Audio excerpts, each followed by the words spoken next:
Good morning, trippers. Today is Easter Sunday. Happy Easter. And happy Easter, guys. Happy Easter. Happy Easter. What an absolute spectacular spot to be enjoying our Easter morning. It was a fantastic night here along the Oodnadatta track last night. A couple of dramas and something to be mindful of, because we all know they're here, but we do forget, don't we, Chels? I don't forget. Until we're scarily reminded. Chels had a little bit of a run-in with a fairly large red-bellied black snake last night, we think it was. She was off over just wandering and taking in the countryside over in this section here. And then spotted it between us and her. It was her only path back. There's quite a bit of soggy salt bog down there. She couldn't go through, and there was a little bit of hysteria that ensued for a moment, and there was a slight confusion. We thought she might have been bitten. The quick grab of this little guy was had, which is a snakebite kit, and thankfully, very gratefully, we didn't have to use it, but it is a very timely reminder to make sure that you have something on hand. The other thing I was so grateful of was the fact that we had Starlink going at the time, so we knew that if we had to call some emergency services, we'd have access to be able to do that through Wi-Fi calling and things like that. So super grateful we didn't have to use any of those devices, but at the same time we had them if we did, so that was good. A few other issues that we have come across, which we knew that, you know, you can never have a completely smooth trip. Our fridge started not working last night on the gas, and we don't know why. We sort of had a few issues on and off and thought it was the igniter and so on, and Jason changed that before we left. We do suspect that perhaps once we hit the road, it's been quite dusty, of course, and perhaps dust got into the igniter. He had blown it out with the air blower and let it settle, but it wasn't working. So thankfully we still had some power in our DCV airbase, so we decided to hook into that last night to the van, so at least we had all the fridge still running overnight. But it just didn't have enough power in it to maintain all night and try and pull the fridge back down, because it had got up to about, what was the temp, Jay, on the fridge? About 5? I think it was about 9. Yeah, actually, I think it was more like 9 degrees. So the machine was trying to drag it back down again overnight, and then we woke to find that the airbase was completely drained. So when we've put that straight on to the car charge secondary battery this morning to start charging, knowing that it is a slower charge, thought that we'd be okay once we got the car going. It would help at least keep the fridge at what it was. But the problem with three-way fridges and car charging is it doesn't draw it down. It only keeps it and maintains it at its temperature. So we decided to give it one last try this morning on the gas, and it's ignited and it's now working. So go figure. I think it's something that we probably have to look at getting a cover over the dust area to stop the dust ingressing. But for now, that side's working. The DCV airbase is charging. We were planning on today, a bit ambitious, arriving at the Pink Road house, and then hopefully over the last couple of days, the section to Hamilton Station towards Mount Dare has been open. It had been closed, and now it's been open with some weight restrictions, and we've been keeping an eye on it, and to our knowledge it hasn't yet changed. We were waiting till we got closer to Oodnadatta and asking them directly what the situation is with the tracks, and seeing where we will end up going, whether we decide to do our trip in reverse and go into Uluru first and all those areas, and then come back down and do the Simpson part, give it more time to dry out. Or hopefully, what we're hoping is by the time that we get up to Oodnadatta, they will have reopened the Hamilton Station section to all vehicles and will be okay to get through. So that's going to be touch and go at this stage, and we had originally hoped on our agenda, if the tracks were all open and everything was fine, we would have arrived by the end of today at Mount Dare, but that's just simply not going to happen anyway. It's a lot more slow going on the Oodnadatta track, especially with the van. Even though it's open to all vehicles, there are some sections, it's good, it's in good condition, but you have to think about where you're driving and be a little bit careful, because there are some still soft spots along the way. So what we're thinking is, and we're going to be doing Peak Ruins today as well, which is magnificent. Can't wait for you to see that on the video today. So what we're thinking is we'll stop at William Creek this morning, we'll fill up with fuel again, we'll have a chat with them if they know of anything about anything to do with the Hamilton Station road section, and if it's changed or not yet, and then we'll just keep going along. We might hit Oodnadatta for a late lunch or an early dinner, because we're really looking forward to having one of their Oodnadatta burgers. They are awesome. And then we'll pull up at a camp somewhere and give it another day at least before we attempt to do the Hamilton Station section to Mount Dare. So we're going to be about a day behind in our itinerary so far, but that's okay. That's why I originally planned this trip, so that we had a few days up our sleeve on the other end for any contingencies and things that happen along the way. So that's a couple of things about where we're at the moment this morning, but you'll see now our experiences throughout the day. I believe Easter Bunny is on his way as well, so look out for that. Hope you've all been spoiled. Have an awesome day, and I'll catch you at the end of the day and let you know how we went. Chelsea, the Easter Bunny's been! Am I being real on this?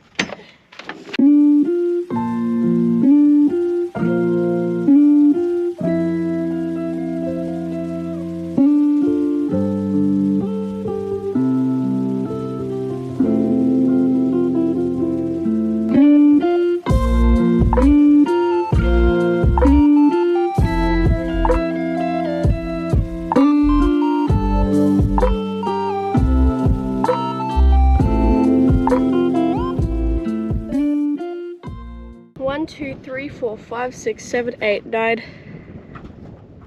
1, 2, 3, 4, 5, 6, 7, 8, 9, 10.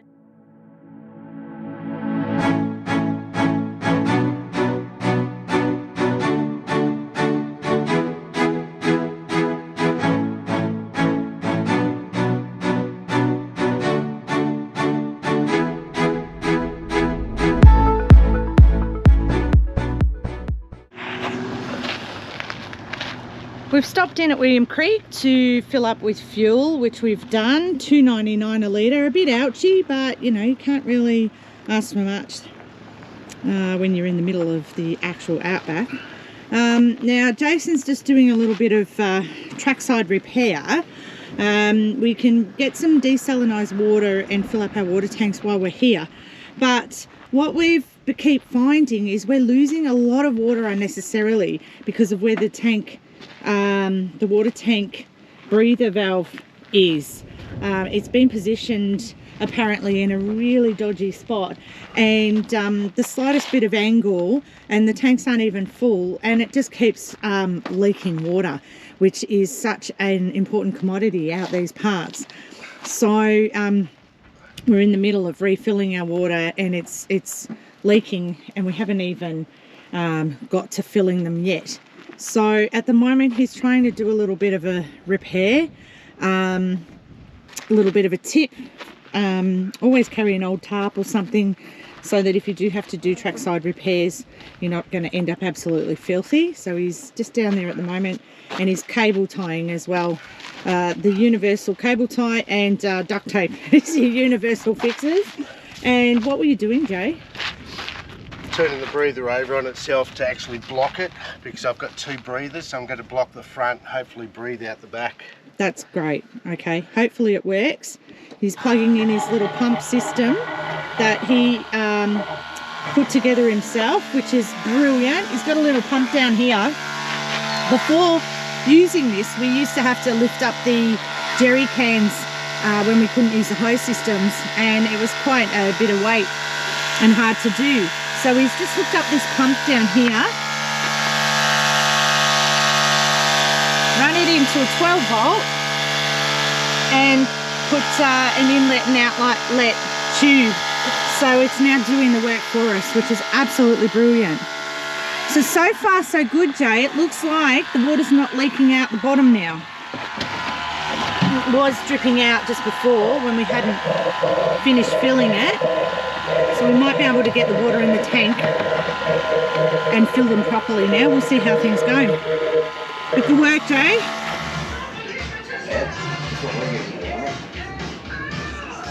Kim and Michelle were here.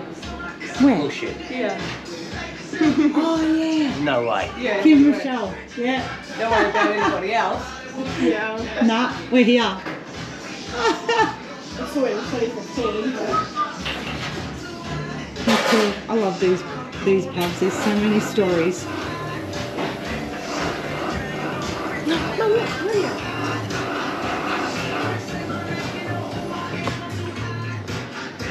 Oh, business cards. Did I bring one? Someone put their license up there. Oh my god, a lot of people did. What the heck? Putting license. Oh, wow. Oh, yeah. Oh. That's what here's up here. Wow.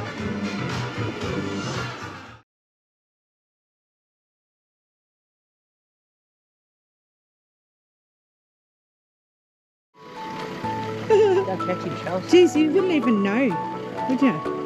Did they attack you? We're about to find out. Oh, you're going in front. 6.5 tonnes coming down the road, and he's just saying, I'm thinking, mate, get out of the way, I can't go on. And he moved quick, didn't he? He was going like real slow, and then he just took off. Hey, buddy. He is hard to see. Hey, guy. Oh, girl. Just checking out. And He might be non-binary. he's in stealth mode. He might be. He's in stealth mode. Sure, that infection hasn't corrupted out here as well. Did you take a photo? Hey, buddy. Did you ever see Priscilla? No, I I didn't. think that's scary. I know. Hey mate. He saw his life flash before his eyes. You came charging at him. It's all right. We won't disturb. We just wanted to say hey.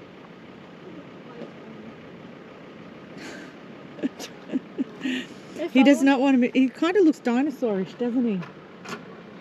I thought it was a snake when Mum was like, "Oh my god, look at the front, Chelsea," and then I was like, "Wait, it has legs." I thought it was. Yeah, I thought it was something like maybe snake-like or something. Oh, yeah. So we've pulled into Warina siding, old ruins along the Oodnadatta track, where we've unhitched the caravan and set it up, put some locks on it and made out like we're camping here, so that we can take the track down the road, which is about 5k up the road, off to Peak Ruin. It's only about a 6-kilometre track into Peak Ruin of the Oodnadatta, but it is extremely corrugated. It's got a lot of gibber rock.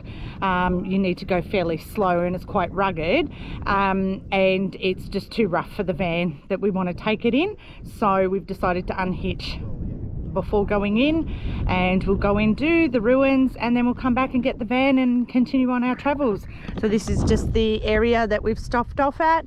On Wiki Camps as well, it's actually marked as a campground. Not that you really need to specifically have marked campgrounds along the Oodnadatta track, as we saw from our camp last night, but you know, it's just a little bit of an area where we've left the van set up and locked up, and hopefully it'll be there when we come back to get it. We'll see. So bitterly disappointed. We've gone all the way down the road, gone to the effort of leaving the van here, only to find that the road into Peak Ruins is currently closed. We can only assume because there must be water over the road in the little creek crossing that there is on that road into the ruins. So that is such a disappointment. It's something we really wanted to go and see and show our friends. Never mind, we'll be on to the next thing.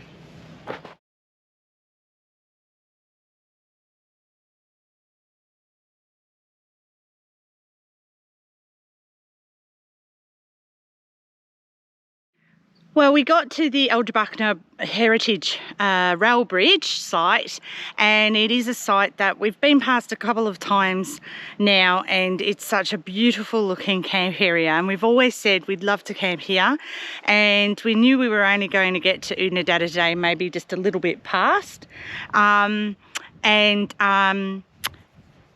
we decided, well, why not just stop a bit earlier for the day, relax, enjoy this magnificent site. We didn't get to do the Peak Ruins, so we've saved quite a bit of time not doing that. So we sort of figure, well, why not? So I'll show you around, and you can just see there is still a little bit of water left in here. It's unfortunate, it looks quite muddy and pretty yuck. We were thinking about having maybe a little bit of a dip, but it doesn't look very nice. It looks quite muddy, so we might give that a skip. This is the amazing Heritage Rail Bridge up here, which is brilliant. Just there, and you can see how recently, how much this would have been full of water. It's still pretty soggy in places, and obviously it's got a fair bit of water puddles still too. So that tells a story that it hasn't been that long since water was in here. So we've set up over here. You're probably hearing the whirring in the background. Unfortunately, we've had power problems on and off with gas bottles not connecting to fridges, and as I said earlier in my morning talk about the DCV airbase, unfortunately we drained it because we had run out of gas source to power the van and the fridge, and it is getting hotter. It's sitting at 29 degrees here today, and it's stinking hot. So things are starting to work a little bit overtime, and therefore understandably putting it under more load. So we'd only been travelling for about 4 hours drive time, and we only managed to get the DCV airbase up to about 9%, which isn't going to cut it. And thankfully we have been dragging around our petrol generator just because we didn't know what was going to happen as far as power and that sort of thing, and if things would work. And so we've bitten the bullet, seeing we've pulled up early, and we've popped on the generator to actually give a good boost of charge to the DCV airbase. So it'll be interesting to see how it charges up now it's connected to that. We're also trying to charge up the fridge, cool down the fridge on the generator as well, because we pulled up to put our caravan aside before, as you saw, when we thought we were going to Peak Ruins, turned the gas on and it was working again. So pulled up to this spot, turned the gas on, and it's not working. There is a bit of dust that we've blown up along the way. So we're wondering if it's a dust situation again, or if it's a loose wire somewhere. We're not really sure, but at this stage the gas is not working on the fridge, so we're having to go back into other sources to keep it cool. So hopefully it'll correct itself. We can get it back on the gas, and ideally we can charge back up the DCV airbase, and then we only need to use that when we want to actually power other 240 devices, such as the Starlink, which we'll set up a bit later when everything's had a good chance to charge a bit.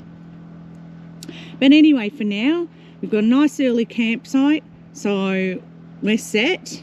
There's great source of various amounts of wood through here, so we're not going to have to worry about trying to provide our own wood for the night, which is good as well.